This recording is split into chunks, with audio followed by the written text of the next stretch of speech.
हरे कृष्ण कृष्ण कृष्ण हरे हरे। तो भक्तबिंदगण आजकेर भिडियोटी रयेछे रविवार पालित होच्छे रथयात्रा उत्सव। और এই উৎসবের সময় অবশ্যই জগন্নাথের এই প্রিয় ভোগটির মধ্যে অবশ্যই একটি ভোগ যদি আপনারা প্রসাদ রূপে গ্রহণ করতে পারেন তাহলে অবশ্যই প্রভু জগন্নাথের আশীর্বাদ এবং ভগবান বলভদ্র এবং তার বোন সুভদ্রার আশীর্বাদ আপনার উপর বর্ষিত থাকবে। তাই অবশ্যই এই রথযাত্রার উৎসবের দিনে অবশ্যই এই প্রভু জগন্নাথের এই 56টি ভোগের মধ্যে একটি ভোগ অবশ্যই আপনারা পরিবেশন করবেন। তো অবশ্যই জানবেন যে কোন ভোগের কথা আপনাদের সাথে তুলে ধরছি এবং কোন ভোগটি আপনারা অবশ্যই পরিবেশন করবেন এই রথযাত্রা উৎসবে। তো অবশ্যই ভিডিওটি সম্পূর্ণ মনোযোগভাবে শ্রবণ করবেন, কারণ ভিডিওটি আপনার জন্য অনেক গুরুত্বপূর্ণ হতে চলেছে। তাই চ্যানেলে নতুন হয়ে থাকলে দয়া করে চ্যানেলটিকে সাবস্ক্রাইব করবেন, লাইক করবেন, কমেন্টে ভক্তি ভালোবাসা শ্রদ্ধা দিয়ে জয় প্রভু জগন্নাথ দেবের জয় লিখে দিতে ভুলবেন না। অবশ্যই ভিডিওটি শুরু থেকে শেষ পর্যন্ত ভক্তি সহকারে শ্রবণ করুন। যদি আপনারা জগন্নাথ দেবের আশীর্বাদ পেতে চান তাহলে অবশ্যই ভিডিওটি আপনারা মনোযোগভাবে শ্রবণ করবেন। তো শুরু করা যাক আজকের ভিডিওটি। প্রতি বছর আষাঢ় মাসের শুক্লা দ্বিতীয়া তিথিতে উদযাপিত হয় এই রথযাত্রা। জগন্নাথ দেবের স্মরণে পালিত হয় এই উৎসব। কথিত আছে স্নান যাত্রার 15 দিন পরে রথে চড়ে মাসির বাড়ি যান জগন্নাথ, বলরাম এবং সুভদ্রা। এক সপ্তাহ পর আবার তারা ফিরে আসেন। আর এই রথযাত্রার দিনে অবশ্যই জগন্নাথের প্রিয় 56টি ভোগের মধ্যে অবশ্যই আপনারা এই একটি ভোগ অবশ্যই এই দিনে পরিবেশন করলে আপনাদের পরিবারে সমস্ত সুখ ফিরে আসবে এবং দুঃখের কোনো অবসর থাকবে না আপনাদের গৃহে। অবশ্যই আপনার ওপর বর্ষিত পড়বে এই জগন্নাথের বিশাল আশীর্বাদ। যদি আপনারা এই রথযাত্রার শুভ তিথিতে যদি আপনারা এই জগন্নাথ দেবের প্রিয় ভোগটি আপনারা একটিবার গ্রহণ করতে পারেন তো রথযাত্রা অত্যন্ত পবিত্র দিন বলে মনে করা হয়। রথযাত্রা পুণ্যতিথিতে সহজ কিছু মাধ্যমে আপনাদের ভাগ্যের চাকা ঘুরে নিতে পারেন। কিভাবে এই রথযাত্রা উৎসবের উৎপত্তি হয়েছিল? একবার আদরের বোন সুভদ্রা তার দাদার কাছে বাইরে ঘুরতে যাবার বায়না ধরেন। তখন দাদা জগন্নাথ তাকে রথে চড়ে ঘোরাতে নিয়ে যান। তাদের সঙ্গী হন আর এক ভাই বলরাম বা বলভদ্র। সেই থেকে রথযাত্রার সূচনা হয়। যুগে যুগে মানুষ জগন্নাথ, সুভদ্রা এবং বলরামের এই ত্রিমূর্তির নানান ব্যাখ্যা করেছেন। অন্যতম জনপ্রিয় ব্যাখ্যা হলো জগন্নাথ দেব হলেন ব্রহ্মস্বরূপ আর বলরাম হলেন জাগতিক ভক্তিকুল। এই দুইয়ের সংযোগ হলেন সুভদ্রারূপী মহামায়া। আসলে এই হলো ভক্ত ও ভগবানের মিলন উৎসব। ভক্তকে দর্শন দিয়ে কৃপা করতে ভগবান স্বয়ং পথে নেমে আসেন। রথযাত্রায় জগন্নাথ, সুভদ্রা এবং বলরামের 3টি রথের নাম রয়েছে। জগন্নাথ রথ হলো নন্দীঘোষ, এটি উচ্চতা সবচেয়ে বড়। বিষ্ণুর অবতারের কথা মাথায় রেখে জগন্নাথ রথের রং করা হয় লাল হলুদ। নন্দীঘোষ রথে 16টি চাকা থাকে। জগন্নাথের রথের সামনে থাকে 4টি সাদা রঙের ঘোড়া। জগন্নাথের রথের 4টি ঘোড়ার নাম শঙ্খ, বলহাকা, শ্বেতা ও হরিদর্শ। বলরামের রথটির নাম হচ্ছে তালধ্বজ। বলরামের রথের রং লাল সবুজ। এই রথের চাকার সংখ্যা 14টি। বলরামের রথের ক্ষেত্রে ব্যবহার করা হয় কালো রঙের ঘোড়া। বলরামের 4টি ঘোড়ার নাম তীব্র ঘোড়া, দীর্ঘ শর্মা, সরনাভ এবং সুভদ্রার রথের নাম হচ্ছে দর্প দলন। এটির উচ্চতা সবচেয়ে কম। সুভদ্রার রথের রং লাল ও কালো। দর্পদলন রথের চাকার সংখ্যা হচ্ছে 12টি। সুভদ্রার রথের ঘোড়ার রং লাল। সুভদ্রার 4টি ঘোড়ার নাম হচ্ছে রুচিকা, মচিকা, জিতা ও অপরাজিতা। রথযাত্রার জগন্নাথ, বলরাম, সুভদ্রা রথে একা থাকেন না, তাদের সঙ্গে সহযাত্রী হিসেবে একজন করে অন্য দেব দেবীও থাকেন।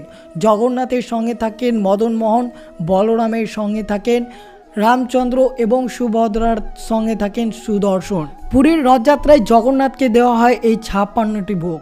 যদি শ্রীকৃষ্ণ পূজার বিরোধী ছিলেন না, তিনি ভয় থেকে ইন্দ্র পুজো করার বিরোধী ছিলেন। কৃষ্ণ ব্রজবাসীদের গোবর্ধন পর্বতের প্রতি কৃতজ্ঞতা প্রদান করে গোবর্ধন পুজো করার কথা বলেন।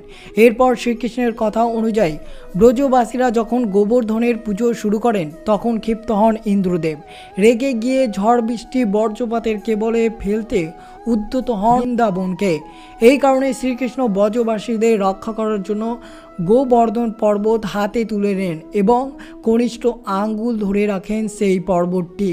পুরাণ কথায় বলা হয়েছে শ্রীকৃষ্ণ 7 দিন 7 রাতি এইভাবে গোবর্ধন পর্বতকে নিজের আঙ্গুলের ওপর ধারণ করেছিলেন বলে অভুক্ত হন। আর সেই জন্য শ্রীকৃষ্ণ ইন্দ্রকে ক্ষমা করলে ব্রজবাসীর ক্ষিপ্ত হন ইন্দ্রের উপর। সেই সূত্রে ইন্দ্র 7 দিনের জন্য 56 বার ভোগ নিবেদন করেন শ্রীকৃষ্ণকে।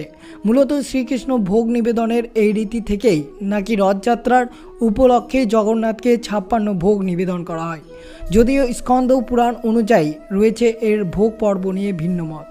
অন্ন ব্রাহ্ম নামে ভোগ নিবেদনের বিশেষত্ব নিয়ে রয়েছে একাধিক গল্প।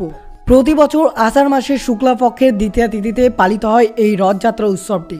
আর এই বিশেষ উৎসবে বলরাম, জগন্নাথ, সুভদ্রার বিশেষ পুজোর আয়োজন করেন ভক্তরা। হিন্দু ধর্মের 4 ধামের বিশেষ গুরুত্ব রয়েছে। এই 4 ধামের অন্যতম হলো পুরীর জগন্নাথ মন্দিরে পুজোর সময় জগন্নাথ দেবকে 56টি ভোগ নিবেদন করার রীতি রয়েছে। তার মধ্যে অন্যতম হলো এই খিচুড়ি। অবশ্যই আপনারা এই রথযাত্রার দিনে খিচুড়ির ভোগটি অবশ্যই অর্পণ করবেন। এর ফলে জগন্নাথের আশীর্বাদ আপনাদের উপর চিরবর্ষিত থাকবে। কেন জগন্নাথ দেবকে এই খিচুড়ির ভোগ দেওয়া হয় অবশ্যই জানবেন। কর্মাবাস নামে একজন বৃদ্ধা পুরীতে বাস করতেন। তিনি জগন্নাথকে নিজের পুত্র রূপে দেখতেন এবং তাকে বালক রূপে পুজো করতেন। তার মনে হতো সকালবেলা ঘুম থেকে উঠে জগন্নাথ দেবের খিদে পেয়ে যায়, তাই তিনি খুব সকালে ঘুম থেকে উঠে স্নান না করে খিচুড়ি রান্না করতে বসতেন। সকাল সকাল বালক রূপ ধরে জগন্নাথ কর্মবায়ের পর্ণকুটিরে যেতেন এবং সেই খিচুড়ি খেয়ে ক্ষুধা নিবারণ করতেন। এই খিচুড়ির স্বাদ ছিল তার বড়ই প্রিয়। এইভাবে চলছিল। একদিন এক সাধু কর্মবায়কে স্নান না করে খিচুড়ি রান্না করে জগন্নাথকে ভোগ নিবেদন করতে দেখেন। তিনি কর্মবায়কে নিষেধ করে বলেন যে প্রভুর ভোগ রান্না এবং নিবেদনের আগে বিশুদ্ধি হওয়া অত্যন্ত জরুরি। পরের দিন সাধুর কথা মতো কর্মবায় স্নান সেরে নিয়ম মেনে যখন জগন্নাথ দেবকে খিচুড়ির ভোগ দেন, তখন বেলা গড়িয়ে মন্দিরের দুপুরের ভোগের সময় হয়ে গিয়েছিল। এই দিন সকাল থেকে কিছু না খেতে পেয়ে জগন্নাথ ক্ষুধার্ত হয়ে পড়েন। কর্মবায়ের খিচুড়ির হতে গপ গপ করে সে খিচুড়ি খেয়ে মন্দিরে ফিরেন। পুরোহিতরা দেখলেন যে জগন্নাথ দুপুরে কিছু খাচ্ছে, তার মুখে খিচুড়ি লেগে রয়েছে। জগন্নাথকে তা নিয়ে প্রশ্ন করা হলে তিনি সাধুর কীর্তির কথা বলেন। তার মুখে সমস্ত কথা শুনে মন্দিরের পুরোহিতরা লজ্জিত এবং অনুতপ্ত হন এবং কর্মবায়ের কাছে ক্ষমা প্রার্থনা করে বলেন যে তিনি যেন আগের মতো সকালে স্নানের আগে জগন্নাথের জন্য খিচুড়ি রান্না করে ভোগ নিবেদন করে। এরপর একদিন দেখা যায় যে জগন্নাথ দেব খুব কাঁদছেন, তার খিদে পেয়েছে। পুরোহিতরা জিজ্ঞেস করে জানতে পারেন যে প্রভুর মা কর্মবায় মারা গেছেন, তাই তাকে খিচুড়ি রেঁধে খাওয়ানোর কেউ নাই। এরপর রাজার নির্দেশে পুরী মন্দিরের বাল্যভোগে সেই খিচুড়ি রান্না শুরু হয়। জগন্নাথ দেবের কথা মতো সেই খিচুড়ির নাম হলো কর্মবায় খিচুড়ি। আর এই কর্মবায় খিচুড়ি অবশ্যই রথযাত্রার দিনে আপনারা একটিবার হলেও ভগবান জগন্নাথকে অর্পণ করে তারপরে আপনারা পরিবেশন করবেন সেই জগন্নাথের ভোগটি। অবশ্যই এই রথযাত্রার উৎসবের সময় আপনারা কর্মবায় খিচুড়িটি অবশ্যই পরিবেশন করবেন এবং প্রভুকে অবশ্যই নিবেদন করবেন। তার সাথে অবশ্যই তুলসী পাতাও আপনারা প্রভুর ভোগে নিবেদন করবেন, কারণ এই কর্মবায় খিচুড়ি প্রভুর অত্যন্ত প্রিয় ছিল। তাই অবশ্যই রথযাত্রার দিনে তার প্রিয় ভোগটি অবশ্যই নিবেদন করবেন। এর ফলে আপনার জীবনের সমস্ত দুঃখ কষ্ট চিরমতেই দূর হবে এবং পরিবারে সর্বদা কোনো ধরনের নেতিবাচক প্রবেশ করবে না এবং সর্বদাই সুখ শান্তিতে বিরাজ করবেন আপনি এবং আপনার সকল পরিবারের সদস্যরা। তা অবশ্যই এই দিনে একটিবার হলেও প্রভু জগন্নাথকে এই কর্মবায় খিচুড়িটি নিবেদন করবেন। এবং 56টি ভোগ রয়েছে। কোন কোন ভোগগুলি রয়েছে অবশ্যই শ্রবণ করুন। জগন্নাথ দেবকে বিষ্ণুর আরেক রূপ বলে মনে করা হয়। বিষ্ণুর পালনকর্তা, তাই তার ভোগ রাজসিক। রথে জগন্নাথ দেবের ভোগে 56 ধরনের ভোগ দেওয়া হয়। সেগুলি হলো মুড়ি, নারকেল নাড়ু, খোয়া ক্ষীর, দই, টুকরো কলা, সুগন্ধি ভাত, শুকনো খিচুড়ি, বিশেষ ধরনের কেক, বড় কেক, পুলি পিঠে, মিষ্টি কেক, ঝিলি, নারকেল দিয়ে যে তৈরি করা হয় সেই কেক, আদা দিয়ে তৈরি চাটনি, ছোট্ট পিঠে, দুধ দিয়ে তৈরি মিষ্টি, ভাত দিয়ে তৈরি মিষ্টি, বুদিয়া, পান্তা ভাত, দুধ ভাত, বিশেষ ধরনের মিষ্টি, ভাত মনোহর মিষ্টি, তাকুয়া মিষ্টি, ভাগ পিঠে, নিমকি, ভাত ও সবজি, শাক ভাজা, লঙ্কার লাড্ডু, করলা ভাজা, কাদাম্বা অর্থাৎ বিশেষ ধরনের মিষ্টি পাওয়া যায় যেগুলো, পাত মনোহর মিষ্টি, তাকুয়া মিষ্টি, ভাগ পিঠে, গোটায় অর্থাৎ নিমকি, দলমা অর্থাৎ ভাত ও সবজি, কাঁকড়া মিষ্টি, লুনি খুরুমা অর্থাৎ নোনতা বিস্কুট,